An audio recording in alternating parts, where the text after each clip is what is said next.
Welcome, it's Christmas. And what does that mean? Buying things, obviously. I mean, what else is it gonna mean? I've put together a list of 10 photography related gifts, so if you're struggling to know what you should get for your friend or your spouse who's into photography, or even if you just don't know what to ask for yourself, this list is for you. I've got some cheaper items, $30 or less, and some higher ticket items for those of you with some cash to spend. First one on the list is this little magnetic phone mount for your laptop. I use this all the time when editing so I can watch Netflix or YouTube on my phone while working in Lightroom on my laptop. You can position it in multiple directions depending on how you want your phone oriented, and the whole thing can be super easily popped off if you don't need it. You do have to attach a little magnetic plate to your laptop, so if that's off-putting to you, you could get a slim plastic case for your laptop and attach the magnetic plate to that case. And then when you don't want to use the phone mount, you can either pop the phone mount off or take the whole case off the back of the laptop. This is a little bit more of a stocking stuffer than a full-on gift, but it's still something very nice to have. An air blower for your camera gear. Specifically the rocket blower because it's the best one. You can use this to blow dust off of your camera's lens or its sensor. I actually use one of these nearly every time I change lenses just to be sure that there's no dust trapped inside my camera. And same thing for the outside of your camera. It's just a great little tool to keep your equipment clean. Now, if for whatever reason you want to go all out on this air blower gift, you could pick up the Nitecore BB21 air blower, which is a battery powered version of an air blower. Way more powerful, but it's also kind of overkill, so I'll leave that up to you. My third gift idea is an AirTag. You can never really have too many AirTags. They're super useful. I stick them in my camera bag, my checked luggage when I'm flying. I even attach them to my cameras so I don't lose track of them. Always a great little gift. And if you do want to add to that gift, you can pick up an AirTag camera plate to go with it. This plate attaches to the bottom of your camera and has a hidden compartment for an AirTag.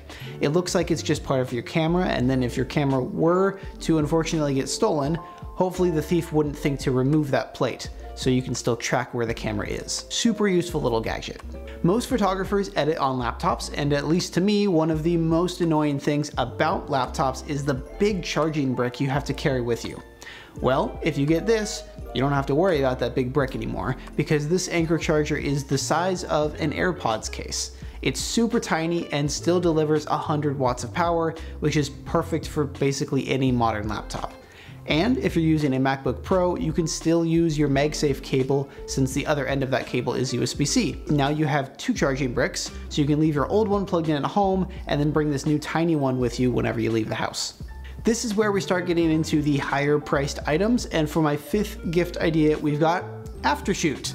All right, I know it's a little bit of a cop-out, but this would legitimately be a great gift for a photographer. From my personal experience, I really like using Aftershoot to cull my projects. When I get back from a wedding, I can immediately plug my photos into Aftershoot and cut down the number of photos I have to sort through by like nearly half. It's a huge time saver. And you can start with a 30-day free trial. If they don't like it, you don't even have to spend money. Risk-free. Now this is something I use at just about every wedding I shoot. The Peak Design 3-liter sling.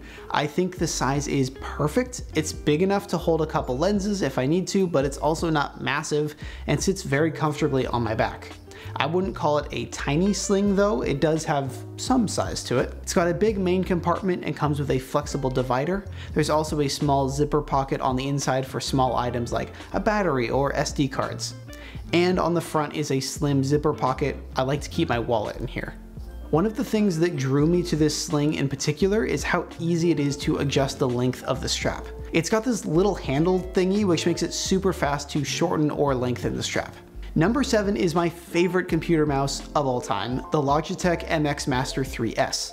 It's just so perfect. I'm all about hotkeys and keyboard shortcuts when I'm editing, and the 3S is one of the best mice for doing that. On top of the normal right click, left click, and scroll wheel, it's also got 4 additional buttons and a second scroll wheel. And everything can be customized to your liking. All the buttons can be remapped and programmed to whatever you want. Love this mouse. If you're into photography at all, you've probably heard of a camera harness before. It's a way to carry 1 or 2 cameras while having an easy way to go hands-free, basically like an advanced camera strap. Well, the problem with camera harnesses is that they put all the weight of the cameras on your back. So if you shoot long wedding days or just long shoots, your back will probably be pretty sore at the end of it. Gift number 8 is an alternative to a camera harness. It's a camera holster. So instead of wearing a harness on your back, you wear a belt that has these little clips on the side. The clips connect to a little plate that you can screw onto the bottom of your camera, and now you can slide your cameras into the holsters when you're not using them.